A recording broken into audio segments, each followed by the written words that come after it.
hope that some more people are gonna drift in, but just to get started, my name is Emma. I'm from the Yinova Center, and I'm gonna be helping facilitate today's Q&A. We have some questions that were submitted before the event, which we can start with, but if you have a question that you would like to ask, please just pop it in the chat box and I can read it out loud for you. Really quickly, before we dive in, for those of you who might be new to Yinova Center, I wanted to let you know a little bit about us. We are an acupuncture and Chinese medicine clinic based in New York City. We specialize in fertility and reproductive care. As of recently, we've moved part of our practice online and have been offering virtual consultations to support our patients, and we've reopened our clinical doors and are available for in-clinic acupuncture as well. I'm going to pass this over to Yinova practitioners Katy Hogan and Kelsey Tangel to introduce themselves to you and get started. Okay, I guess I will start. I'm Katy Hogan. I am a licensed acupuncturist and board certified Chinese herbalist. I've been in clinical practice for just over 9 years, almost 10 years, and I've been at Yinova for over 5 years at this point, which is, I can't believe how time has flown. Obviously, as all Yinova practitioners, I do specialize in women's health and fertility, but I also like to treat mental, emotional concerns, anxiety, insomnia, depression, as well as internal medicine like digestion. So that's who I am, and I'll pass it over to Kelsey. Yes. Hello, I'm Kelsey Tangel, and I am also an acupuncturist and herbalist at the Yinova Center. As with all my colleagues, I also specialize in women's health and fertility. I also love to treat pain management, especially integrative pain management.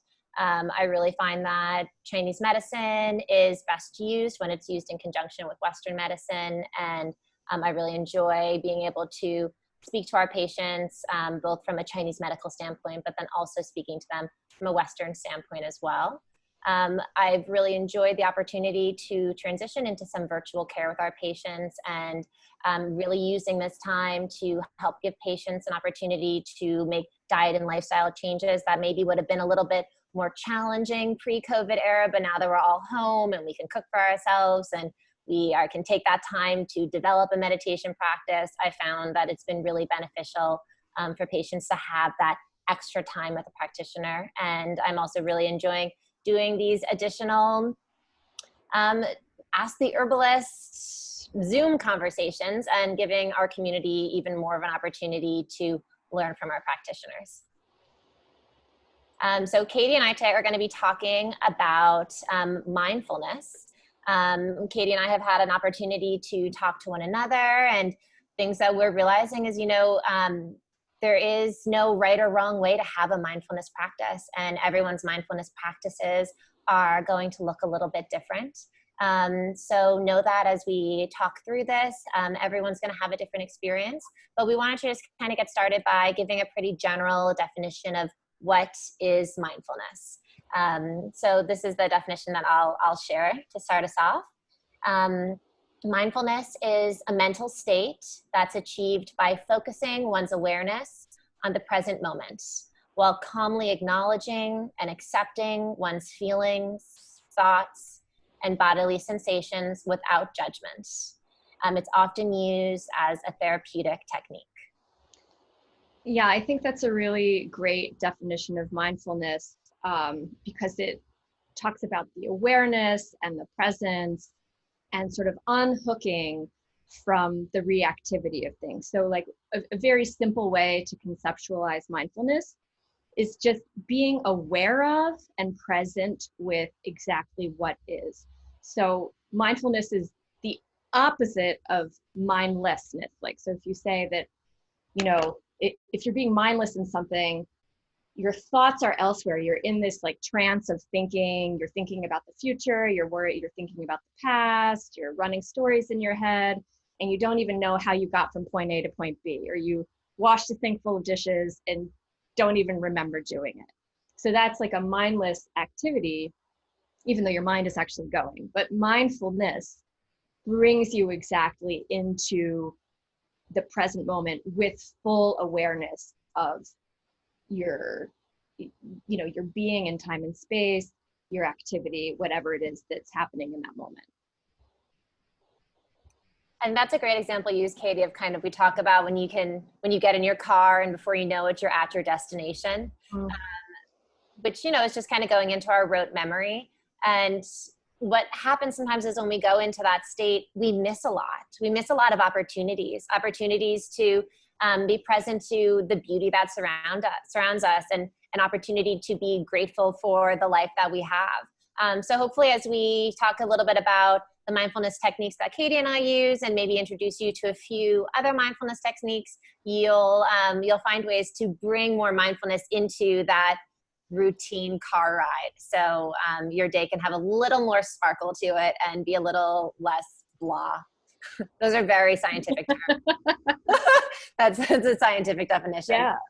Well, so I can just, I'll jump in and start describing some of my mindfulness practices. And I would say that at the base, the origin, the foundation of my mindfulness practice is meditation. So mindfulness does not need to happen within the context of a dedicated meditation practice.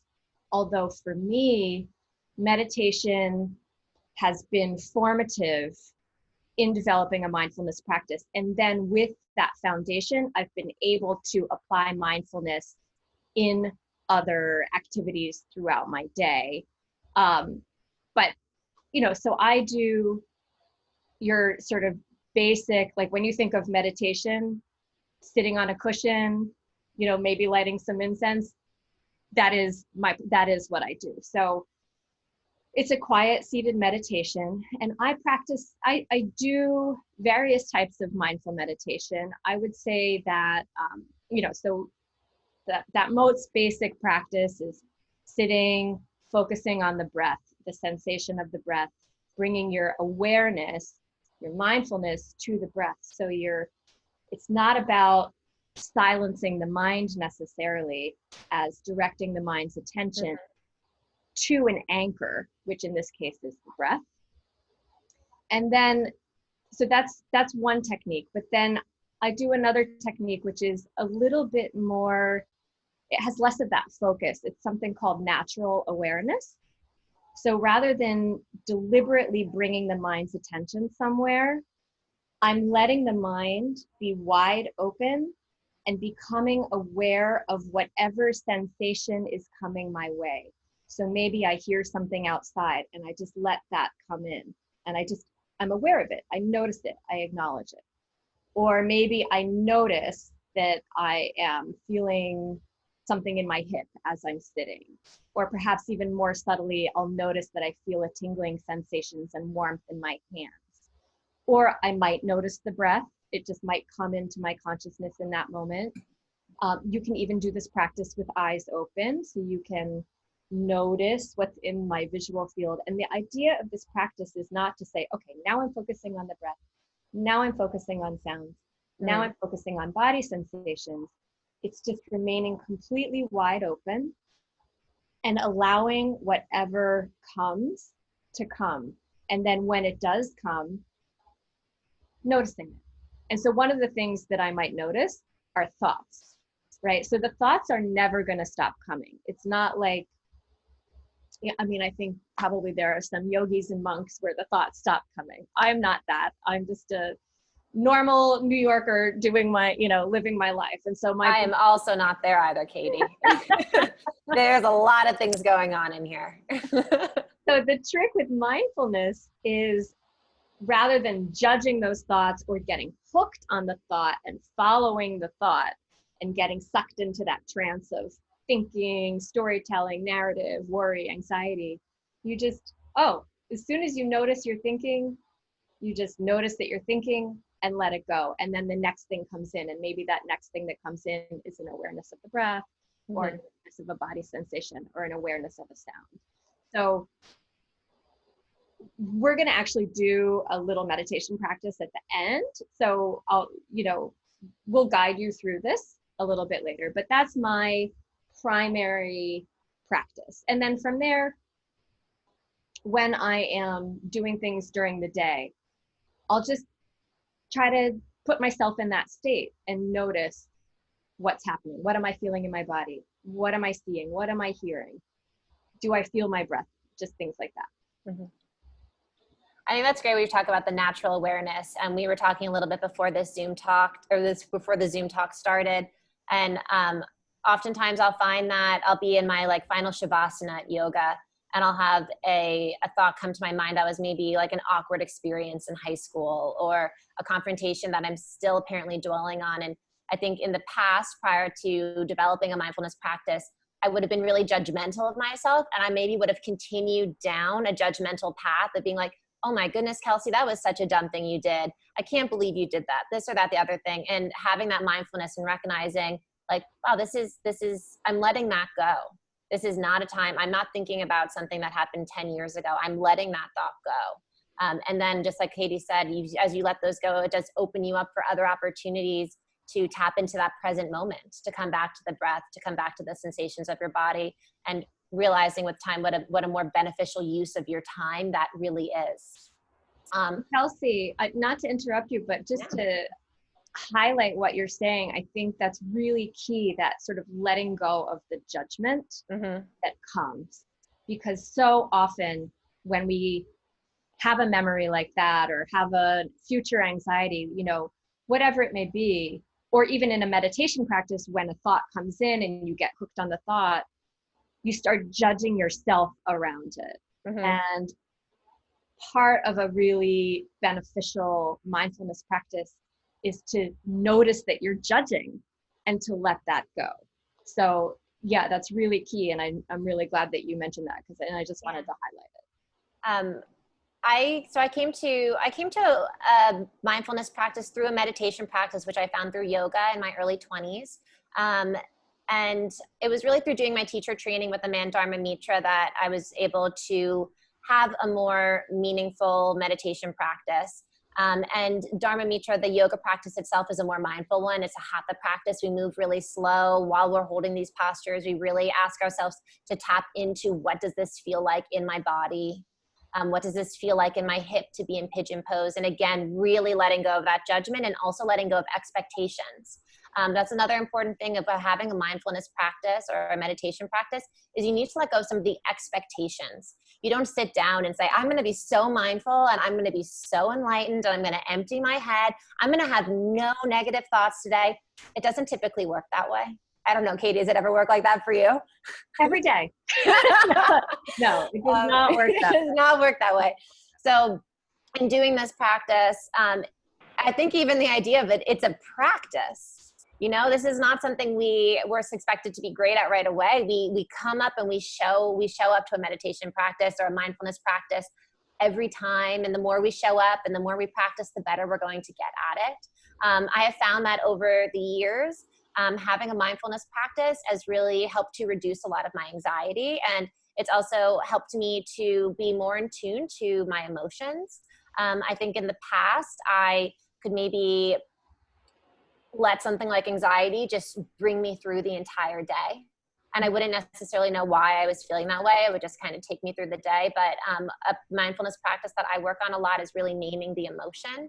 And I can feel when I'm getting anxious, and I actually do get body sensations when I'm anxious. I'll get tension or like butterflies in my solar plexus, and that mindfulness to my own body enables me to be like, okay, Kelsey, so this is an anxious day for you. Okay, how can we let go of that judgment? How can we stop that here?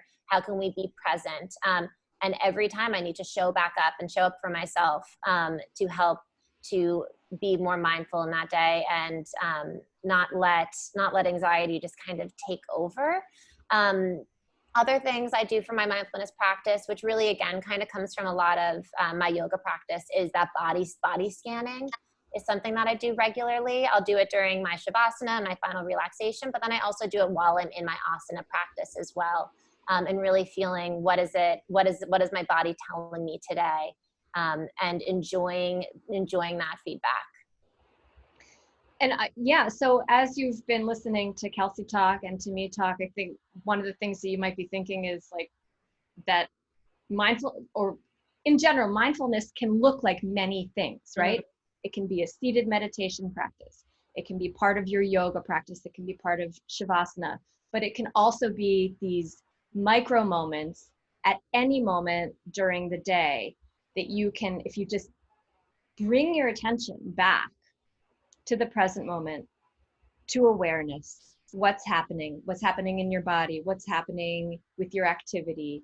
You know, we were just saying on the, as we were on this call before we started letting people in, you know, one of the ways in which I like to bring mindfulness into my life is during exercise, like during walks, during runs. And so generally speaking, when I'm doing that, I'm not listening to music, and I use it as an opportunity for a mindfulness practice. And I will notice the sound of the wind past my ears, or the feeling of the wind on my hands, or the feeling of my muscles firing in my legs, and like how I'm holding my body. Like I really get into my body in the practice and notice what my immediate experience is. So it's not like it doesn't need to be a seated mindful meditation.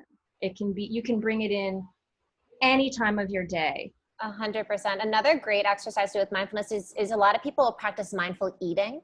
And so you can approach your meal. Say you're eating something like a yogurt, and almost approach it like you've never seen a yogurt before, like you're an alien that just dropped in and this is your first time holding a yogurt, and looking at the food that's in your hand or the yogurt, and seeing like, what does it feel like in my hand? What is the texture? What are the smells? What is it like when it's on my tongue? What is it like when I bite into it?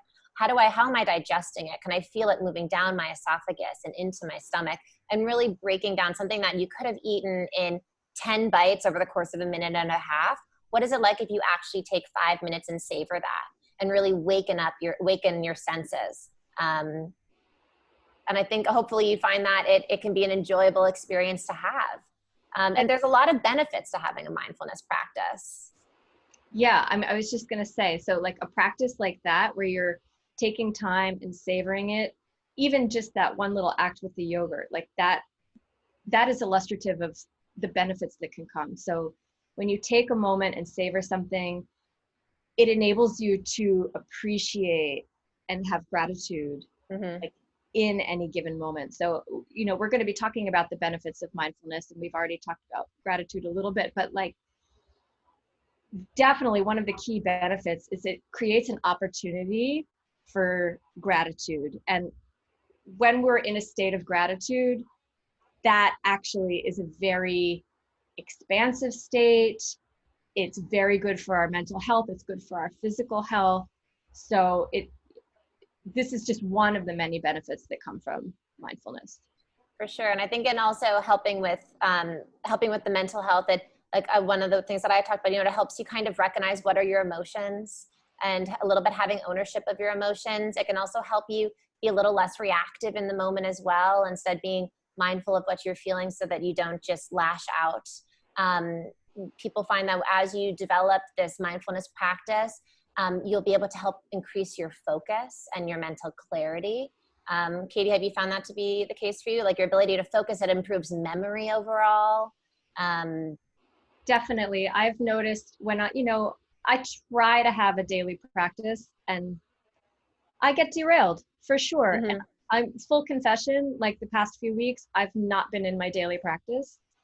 And I had to read this big document the other day, and like, I couldn't focus. It was so hard to focus.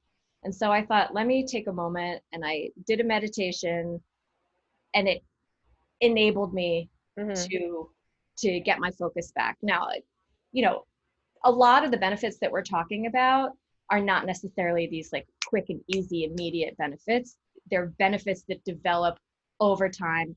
As you said, Kelsey, it's a practice, right? It's a practice like any other. Like you can't run a marathon having not started jogging and increasing your distance and running your miles. So a lot of people, when they try to be mindful or try to start a meditation practice, they feel like, oh, I can't do this. It doesn't work for me. But of course it doesn't. You need to practice. You need to develop the skills. It's a new skill like any other. So, you know, it takes a little bit of time to develop. We're also in a society that we have spent so much of our life being told that we should be multitasking and we should be so productive. Personally, I am not a multitasker, and I don't necessarily see if there's a real value in it. I think you end up doing a lot of things maybe not as well as if you could have really focused on one thing. So I think when people come to it and they say, well, I tried meditation, it was really hard. It is really hard. The brain is really complex. Our thoughts, we're coming into a meditation practice with decades worth of memories and emotions and shame. And it's hard to sit silently with ourselves. Yeah. But it's worth it. It's definitely worth it. Katie, should we guide people through our meditation? Yeah, I think that's a really good idea. I just wanted to see if there's anything else I just wanted to really briefly talk about mindfulness in the context of Chinese medicine, since we are Chinese medicine practitioners. And so this is how I conceptualize it. So I'm going to talk about two terms that we use in Chinese medicine. One is Shen and one is Qi. And the Shen is our awareness, our consciousness. And our Qi is energy, vital life force. Qi has a lot of different definitions, but we can use the term energy for right now.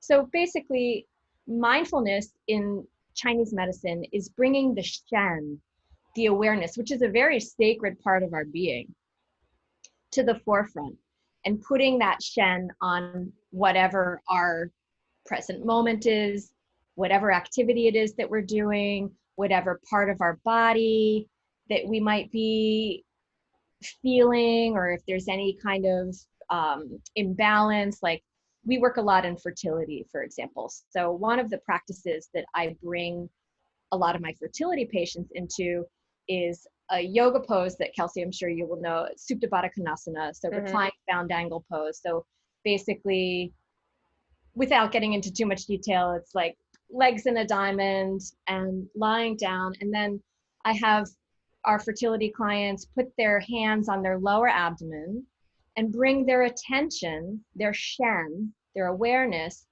to the lower abdomen, to the reproductive tract.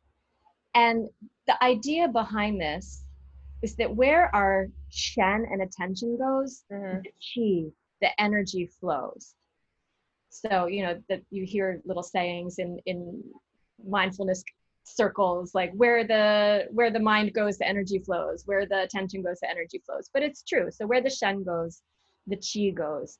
And by bringing Qi to something, we're enabling the body to do what it needs to do. And the other piece with this is being equanimous, being like non-judgmental, not trying to change things, not trying to fix things, not getting upset about things. So if you bring your Shen, your awareness, to a part of your body, the Qi is flowing there.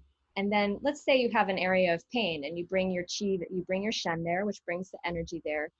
If you don't try to change that pain and you just sit with it and just get curious about it, bring your full attention and curiosity there without judgment, without resistance, that actually enables the Qi to flow more freely.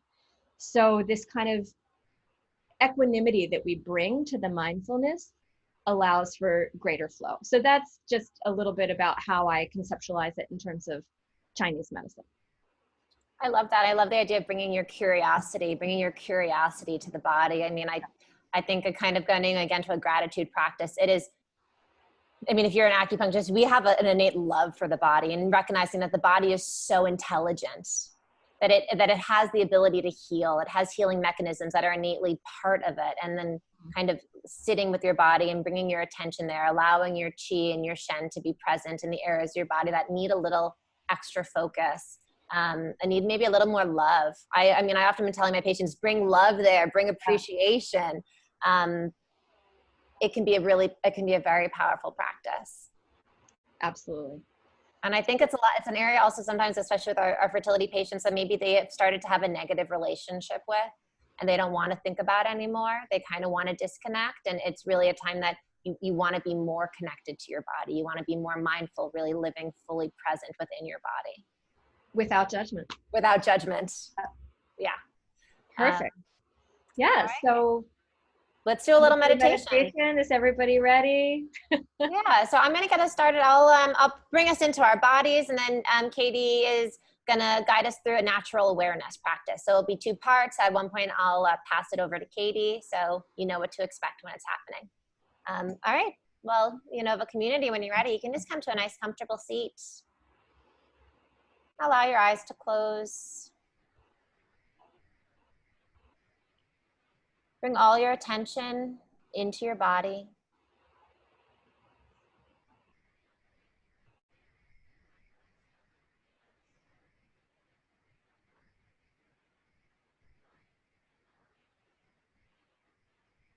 Start to notice the places of your body that are touching the chair or the floor.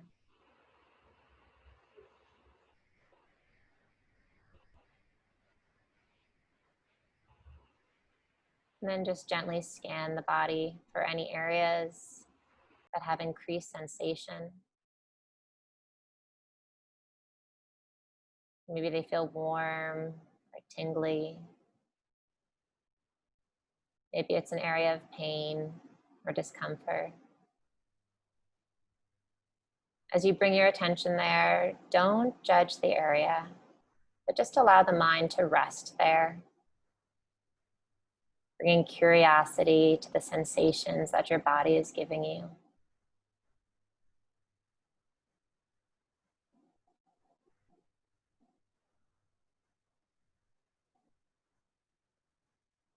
Allow your focus now to shift to the breath.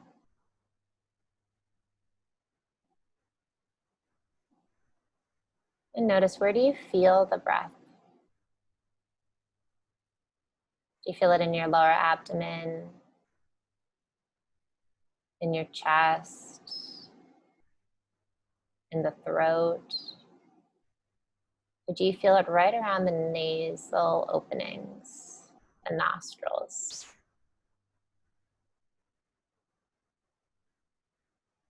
Wherever you feel the breath, allow your attention just to rest there for a few moments.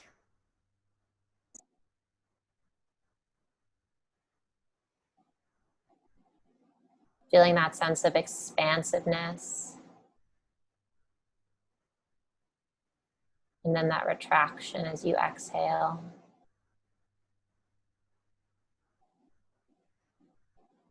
Notice if the breath feels warm or cold.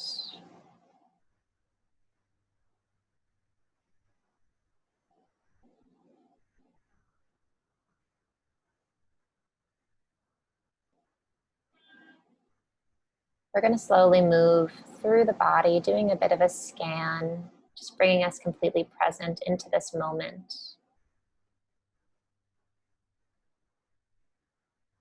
Bring all your attention into your 10 toes.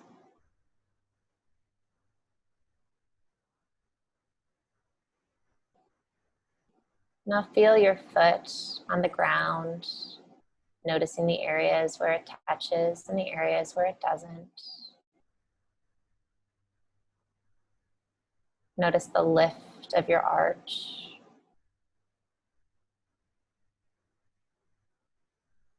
And allow your attention to come up into the ankle. And then allow your focus to shift into the calves, over the knees. And then allow all your focus to be on your thighs. Feel the back of the legs on the seat beneath you, supporting your weight.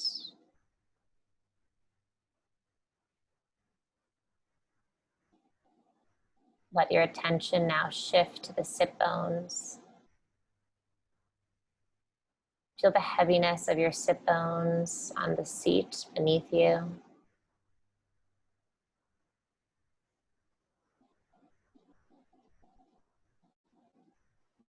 Then just allow your focus to come to the center of your spine.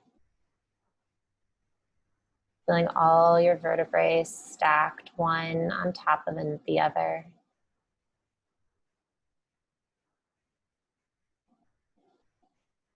We're going to ever so slightly just lengthen the spine by drawing the top of the head up towards the ceiling. Feel that length in the body. Then allow the shoulders just to drop away from the ears. Notice the space in between each individual vertebrae.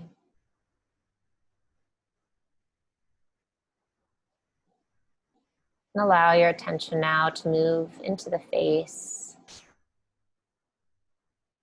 Notice your jaw, whether you're clenching it or if it's relaxed. Bring your attention to your cheeks, the area behind the ears, the forehead.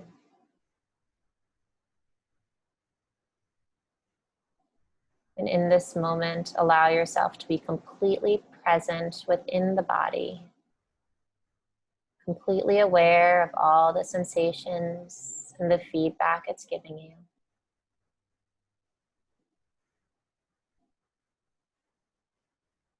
I'm going to pass this now over to Katy to continue to guide you through a mindfulness practice.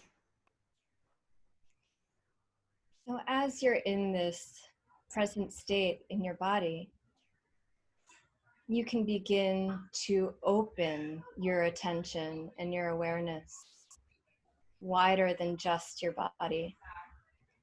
So other things may come in. You may notice some sounds. You hear the sound of my voice. You may still feel sensations in your body. But rather than directing your attention to specific body areas systematically, in this case, just let whatever you feel to just come up into your consciousness. You may notice the breath. If you want to try, you can even try opening your eyes. It's a little bit more challenging, a little more advanced. And just notice your visual field, the shapes, the colors, the lights. But don't direct your attention to any one thing. Just notice what you notice.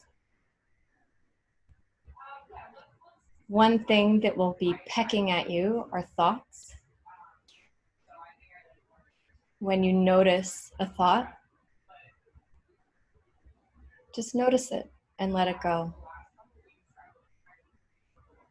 Remain wide open. Everything that comes up is just an object in your consciousness. You are the consciousness, the thoughts, the sensations. Those are merely appearing within your consciousness. This has implications. Your thoughts, your emotions, they are not you. You are the open space in which they appear. And with practice, this allows you to disidentify with your thoughts, to become non-reactive to them. So just sitting silently for a few more moments and allowing whatever comes to come, but without developing attachment, a relationship to it. Just noticing and allowing it to pass away as the next sensation or thought or any other object of consciousness comes.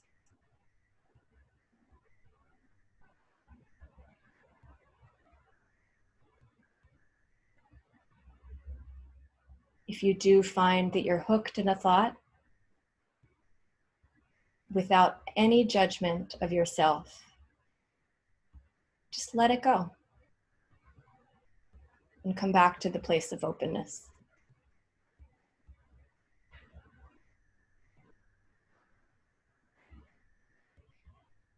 When doing this practice, if you find that your mind is just too busy, you can always come back to an anchor, come back to the breath, come back to body sensations, come back to sounds. And you can bring a focused attention on one of those things for a few breaths, for a few moments, and then try to open again.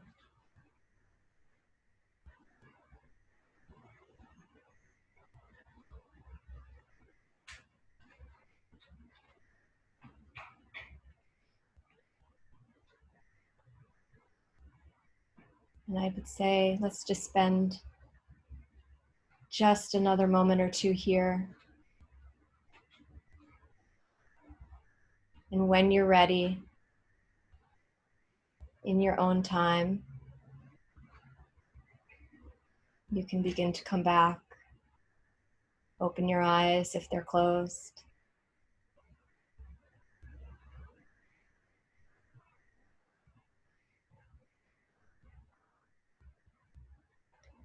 And the beauty of these practices is that you can do them at any moment, at any time during your day, to get into this open state. You can do it while you're walking down the subway stairs or getting into your car or going into the bathroom or washing the dishes. So, like, you can just say, you know, if you have the presence of mind to say, oh, let me get into a mindful state, into an open state. Mm-hmm. Boom, you can just go there. You don't need to light the incense and set the scene. You can go there at any moment, at any time. It's always there. It's always accessible to you. So I see that there are some questions in the chat box. Emma, are you? I can read those out loud. And also just to remind anyone, if anyone has any questions, feel free to ask them or pop them in the chat box and I can read them out loud for you. But I thought this was an interesting one. So within the context of coronavirus and looking to support yourself and strengthen your immunity, is there a connection between mindfulness and boosting immunity, or what are your thoughts on that? And I guess immunity and more generally too, potentially. Right, I can talk a little bit to that. So our nervous system in general exists in two states, which is our sympathetic, which is that fight or flight response, or parasympathetic, which is where we're able to relax and rest and recover. So where we want to be more of the time is in that parasympathetic state. It enables us to digest our food better. It enables us to sleep. It also means that we're going to have we're going to be better able to recover if anything were to happen. If we were to be exposed to anything, our immune system will be stronger in a parasympathetic state. When we are in that sympathetic nervous system state, our cortisol levels are really high, which is going to negatively impact our immune system. So having a meditation practice, learning how to calm down the body, bringing it to an optimal state of health is only going to benefit the immune system. I would agree with that 100%, Kelsey. You know, I think there are you could do a specific meditation practice on your immune system, you know, depending on how you wanted to visualize that. You could always do a visualization, imagining your body attacking pathogens, things like that. But I think really the key is to use meditation and mindfulness as a way to get into that parasympathetic state and letting your body's intelligence and wisdom do what it does best. Which is not to say that you shouldn't do an immune system boosting specific meditation, but I just don't know that would be necessary. I also know we've been doing with my virtual patients, I've also been guiding a lot of them through breathing techniques, like pranayama techniques, especially with COVID. It does have an affinity towards the lungs and the cardiovascular system, but doing types of breathing techniques that are going to strengthen the lungs is also going to be really helpful during this time as well. That's really interesting. Thank you. Both those answers were really helpful. We've gotten another question too about whether you had any advice or insight towards practicing mindfulness alone, or if there's benefit to if someone has a partner practicing as kind of a joint practice. I would say yes and. You know, I think that there are benefits to both. Oftentimes, you know, through many meditation traditions, and, you know, there is what's called from the Buddhist language, they call it the Sangha, which is when you come together as a group. Much like when people go to church, they worship together in a group. Where Buddhism is not about worship, but it's about that community and coming together as a group. And there can be, it changes the vibration. There can be real power and deepening in meditating in a group. We also see it with acupuncture, for example, in community practice. And this is a little off topic. I won't go too far into the tangent, but you know, in acupuncture, in community practice, and in recovery clinics where they do something called NADA, which is an ear acupuncture protocol for addiction and recovery, there's heightened energetic transformation that can happen in these groups. So if you have an opportunity to do meditation in a group, or even just with another person, it's a really beautiful, beautiful thing to do. I definitely recommend it if it's accessible to you and, you know, it's something that speaks to you. If you're with a partner in particular and you're both on board and want to do it, it can be beneficial both in terms of the benefits of the mindfulness itself, as well as, you know, giving another opportunity for bonding with your partner. So good for the relationship. That said, mindfulness practice on your own is, you can bring it to any moment of your day at any time. You don't need a partner. You don't need a group. Like, this is something that you can access in not just any moment, but in every moment. So don't discount doing it alone. I completely agree with what Katy has been talking about, and I think there's also benefits in doing a guided mindfulness practice, and then there's a benefit in doing one by yourself, and having those options, and kind of maybe knowing even based on where you are. Like, I know some days I'm going to need a guided practice.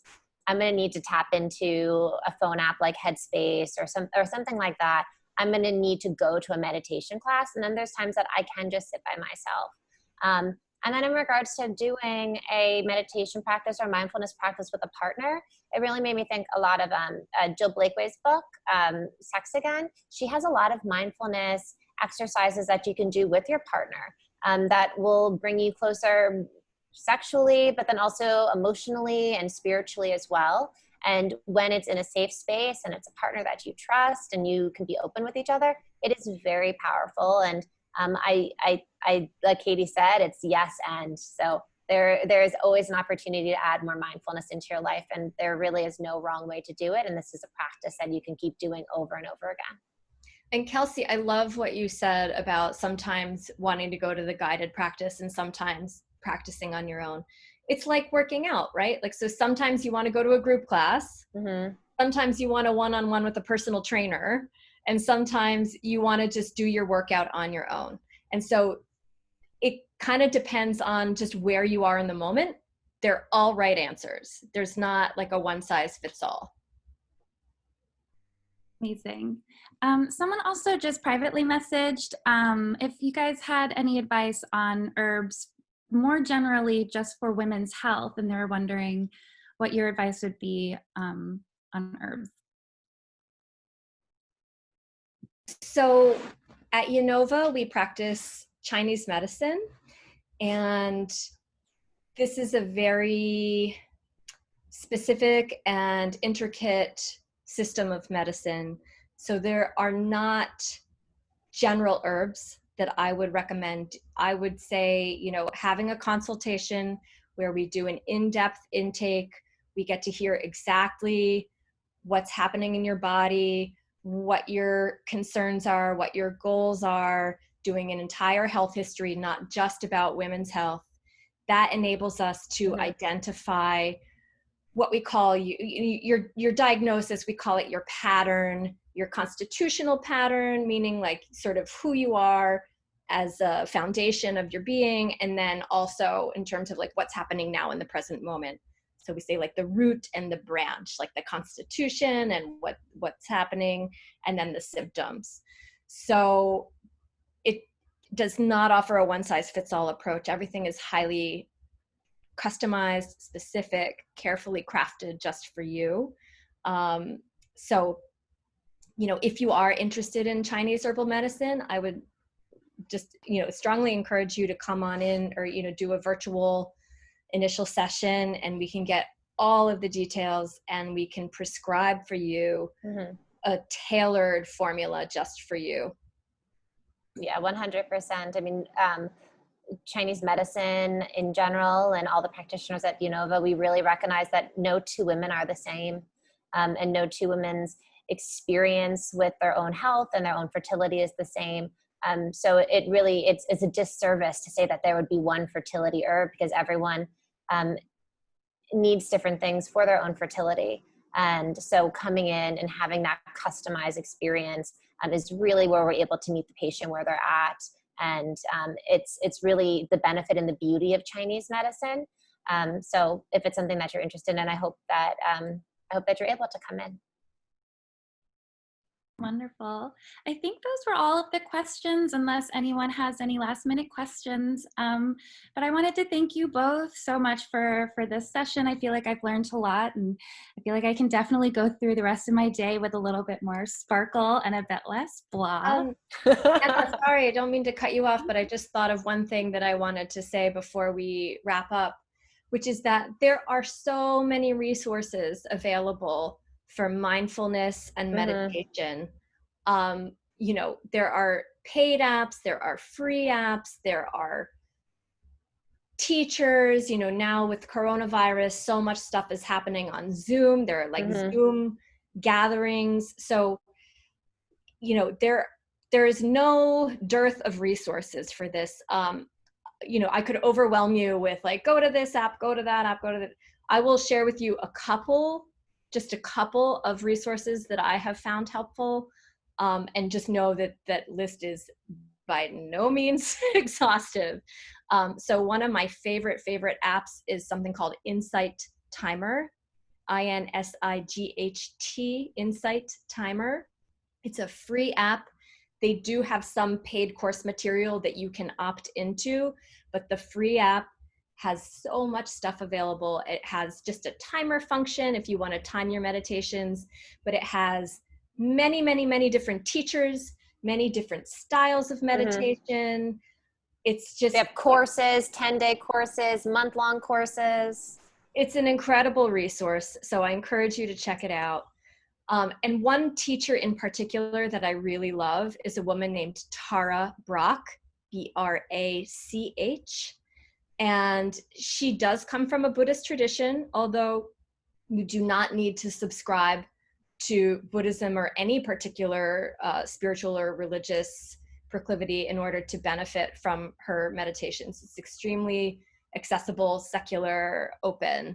But she leads beautiful meditations, often incorporating some body scan, often incorporating this kind of natural awareness meditation.